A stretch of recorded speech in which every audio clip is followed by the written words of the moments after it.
Հրապարակ թերթը գրում է իշխանությունը Փարաքար համայնքի ղեկավար Վոլոդյա Գրիգորյանի սպանության մեկ վարկած է քննարկում, փորձելով այն ապաքաղաքական սպանություն ներկայացնել, եւ 3 ձերբակալվեց Մերձավանի նախկին համայնքապետ ՔՊԱ-ական Մհեր Ախտոյանի հորաքրոջ որդին Նարեկ Օհանյանը։ Այսինքն այս սպանությունը փորձում են կապել փետրվարին Մերձավանում տեղի ունեցած սպանության հետ։ Նարեկ Օհանյանը սպանված Գրիգոր Օհանյանի եղբայրն է, սակայն կասկածյալների կլանը պարզվում է սերտ կապերի մեջ է եղել թե իշխանության, թե քրեական հեղինակությունների հետ։ Դրա մասին է վկայում նաև այս լուսանկարը, որը տրամադրել են մեզ։ Նկարում ՔՊԱ-ական հանրահայտ պատգամավոր Հայկ Սարգսյանն է Ռուստամ Ստեփանյանի Չաղ Ռուսամի եւ Փարաքարի նախկին համայնքապետ Մհեր Ախտոյանի հետ։ Ժողովուրդ օրաթերթը գրում է, օրաթերթի տեղեկություններով ՔՊ-ի վերնախավում դեռևս թեժ քննարկվում է ՔՊ վարչության ընտրությունների արդյունքները, որոնք ունեին շատ անակնկալներ։ Նախ թեժ քննարկվել է Հայաստանի Հանրապետության էկոնոմիկայի նախարար Գևորգ Պապոյանի ձայների հարցը, որը Նիկոլ Փաշինյանից հետո երկրորդն է կուսակցությունում։ Նախկին ՀՀԿ-ականը քաղաքացիական պայմանագրում թիվ 2 լիդերն է,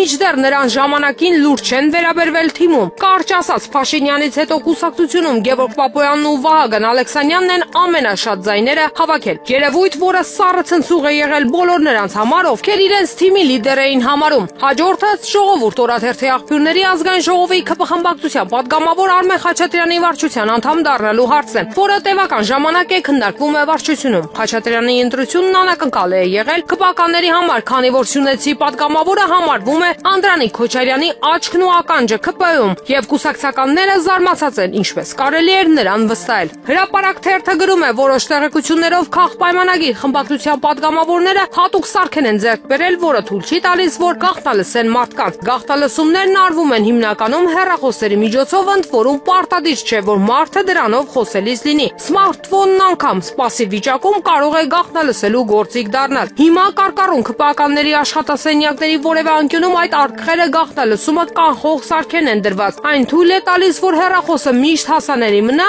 մուտքային զանգեր գան, սակայն արգելում է որոշակի ֆունկցիաներ, որոնց միջոցով հնարավոր է գաղտնալսել մարդկանց խոսակցությունները։ Այդ սարքերն արժեն մոտ 300-ից 400 հազար դրամ։ Փաստորաթերթը գրում է, երկրում ստեղծված չարության ատելության մթնոլորտը, ինչպես նաև այն հանգամանքը, որ իրավապահ ամբողջ համակարգը զբաղված է միայն Նիկոլ Փաշինյանի իշխանությունը պայելով ու ընդդիմադիրներին պատերին ծեփելով, չէր կարող հետևանքներ չունենալ։ Ու պատահական չէ, որ շատերի համոզմամբ այդ ամենի հետևանքն է նաև այն, ինչ եղավ Փարաքարի խոշորացված համայնքի ղեկավար Վոլոդյա Գրիգորյանի հետ սեպտեմբերի 24-ի գիշերը։ Առավել եւս, որ այստեղ ամիսներ առաջ եղել է լարվածություն ու իրավապահները տրամաբանորեն պետք է կանխարգելիչ աշխատանքներ կատարեն։ Էլ առավել եւս, որ երեք արդեն հենց իրենք իրավապահները հայտարարեցին, որ կատարվածը փետրվարյան դեպքերի շարունակությունն է։ Հիշեցնենք, որ մարտին Վոլոդյա Գրիգորյանը համարձակվեց հաղթել Փաշինյանի թեկնածուին համայնքային ընտրություններում, դա արդեն Գրիգորյանի երկրորդ հաղթանակն էր քաղաքացիական պայմանագրի նկատմամբ։ Առաջինը նա արձանագրել էր 2021-ին, բայց այդ անգամ ՔՊ-ին հաջողվեց մանիպուլյացիաներով թույլ չտալ նրան իշխանության գալը,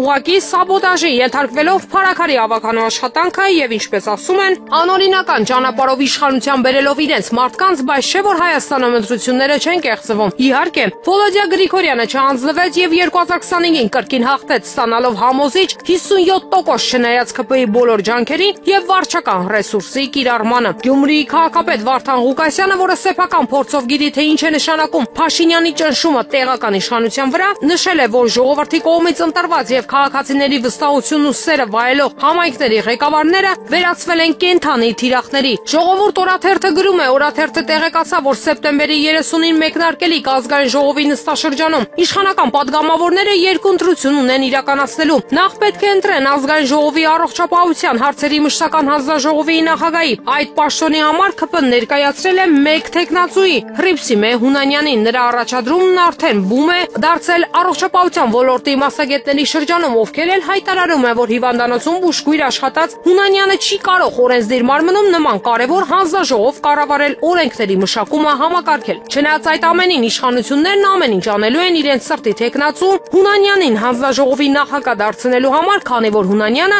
Նիկոլ Փաշինյանի հին թիմից է։ Երկրորդ ընտրությունը վերաբերում է կոռուպցիայի կանխարգելման հանձնաժողովի անդամի ընտրությանը, որտեղ առաջադրվել է Լևոն Բալյանի թեկնածությունը, ով Հայաստանի Հանրապետության արդարադատության նախարար Սրփուհի Գալյանի որոշմամբ ազատվել է փոխնախարարի պաշտոնից։ Հավելենք, որ 2022-ին Բալյանը եղել է Հայաստանի Հանրապետության գլխավոր հարկադիր կատարողի տեղակալը։ Հրապարակ թերթը գրում է՝ մի քանի օր է զեղծարարները տարբեր հայտնի բժիշկների անունից նրանց նկարներով, WhatsApp-ներով նամակներ են գրում տվյալ հաստատության աշխատակիցներին, գոլեգաներին, ծանոթ անծանոթներին, ինչ-որ պատմություններ հորինում, ստուգումների մասին փորձում գումարներ շորթել։ Զեղծարարները ռուսերեն են հաղորդակցվում, տարբեր հեռախոսահամարներ են օգտագործում։ Որոշ դեպքում հեռախոսահամարների իրական տերերն առհասարակ տեղյակ չեն եւ կապ էլ չունեն այս ամենի հետ։ Երեք այս մասին հրապարակավ ահազանգեց Իզմիլյան բժշկական կենտրոնի տնօրեն Արմեն Չարչյանը հրավիրելով իրավապահների ուշադրությունը, բայց մեր տեղեկություններով սա միակ դեպքը չէ։ Տարբեր հիվանդանոցներում տարբեր բժիշկների անունից եւս նման հաղորդագրություններ են ուղարկում։ Ցավալին այն է, որ շատերը ոստիկանության հետ հույս են կապում եւ անիմաստ են համարում, անգամ հաղորդում ներկայացնելը միևնույն է ոչինչ չի բացահայտվի տրամաբանությամբ։ Հրապարակ թերթը գրում է՝ մեկ անձից կատարվող գնումների քանակով, որն ինքնին կոռուպցիայի բուն է, այս իշխանությունը վաղուց է ռեկորդ սահմանել։ Առհասարակ գնումների ոլորտում խայտարակ խախտումներ ու չարաշահումներ կան։ Նորաստեղծ կազմակերպությունները միլիոնանոց տենդերներ են շահում իշխանությանը, փոխկապակցված անձիկ են հաղթողները, անիմաստ ծախսեր ու վատնումներ են արվում։ Իշխանափոխությունից հետո այս ոլորտում կատարված չարաշահումների հիմքով թերևս հազարավոր վարույթներ են հարուցվելու, եւս մեծ թվով մարդիկ են պատժվելու, բայց կա նաեւ մեկ ուրիշ երևույթ՝ տենդերը շահած կազմակերպությունները համատարած խախտում են պայմանագրերով նախատեսված պարտավորությունների կատարումը, ձախողում են ժամկետները եւ աշխատանքների կեսից սկսում են վերանայել պայմանագրերի պայմանները։ Եթե իրենց յուրային ընկերություն չէ, դադարեցնում են պայմանագիրը, եթե յուրային է, լրացուցիչ գումար են հատկացնում, որ աշխատանքներն ավարտին հասցնին։ Վերջերս օրինակ Երևանի երկու վարչական շրջաններում երկու պայմանագիր է լուծարվել։ Մեկը Քանաքեռ Զեյթուն վարչական շրջանում Պարուշ Սևակի անվան պուրակի բարեկարգման պայմանագիրը, որը կնքվել է ՄԻԳ Պրո ՍՊ-ի հետ, մյուսը Արաբկիր վարչական շրջանի նստարանների, արհեստական գորգերի, աղբարկեղերի եւ ցայտ աղբյուրների ընթացիկ վերանորոգման աշխատանքների կատարումը ԱՆԺ ՍՊ-ի հետ։